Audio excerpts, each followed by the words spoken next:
Shalom saudara-saudara yang terkasih dalam Tuhan. Renungan hari ini Kamis 5 Mei 2022 berjudul Injil Mengubah Pemarah.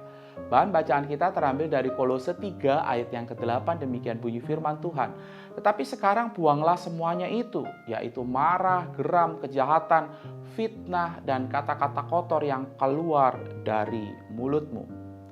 Bagaimana saudara mampu mengubah marah, geram, kejahatan, kata-kata kotor yang dapat keluar dari mulut saudara? Mari kita melihat secara spesifik kasus kemarahan. Ada kemarahan yang berdosa yang harus saudara buang, dan juga ada kemarahan yang benar yang harus saudara nyatakan.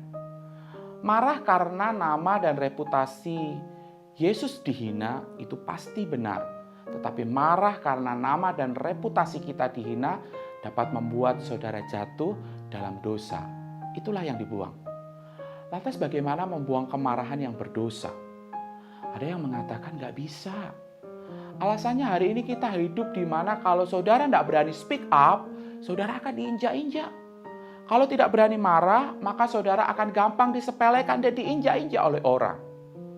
Allah pasti maklumlah kalau kita marah. Demikian dasar argumennya. Ada juga yang beranggapan bahwa jangan marah. Ingat, orang yang sabar dikasihi oleh Allah. Oleh sebab itu, kita jangan terpancing dengan kemarahan. Berusahalah lebih keras dengan berdoa, berpuasa, baca Alkitab. Ingatlah, jangan sampai saudara ngamuk. Kalau ngamuk, saudara seperti orang yang tidak beragama. Kalau marah, bisa jadi rezeki jadi seret.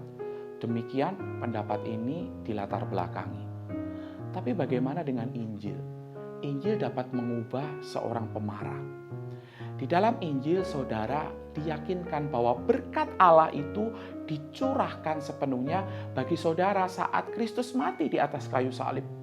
Tidak satupun saudara yang dapat Anda lakukan untuk menambah atau menguranginya. Saat saudara tidak peduli sekalipun kepada Kristus, Kristus menerimamu tanpa syarat karena Dia sudah mati bagimu.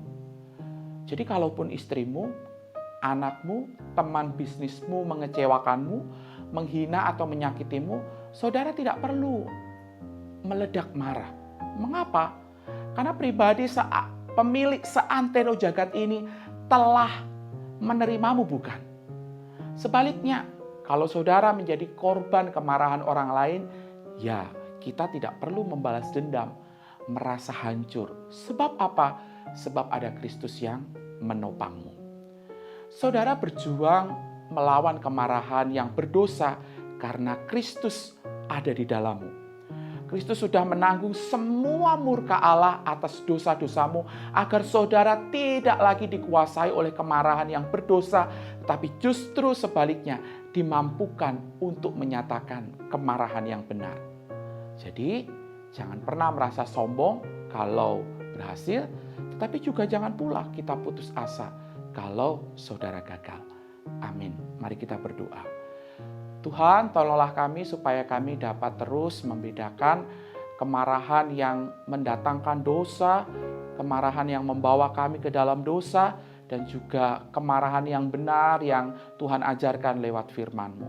Ajarilah kami untuk kami dapat membedakannya, dan juga kami terus dimampukan untuk mengatasi kemarahan yang seringkali menjadi bagian di dalam kehidupan kami. Tolonglah kami ya Bapa, biarlah melalui kebenaran firman Tuhan yang sudah kami dengarkan, kami dimampukan untuk menjadi seorang yang terus mengalami sukacita, damai sejahtera di dalam Engkau. Di dalam nama Tuhan Yesus kami berdoa. Amin.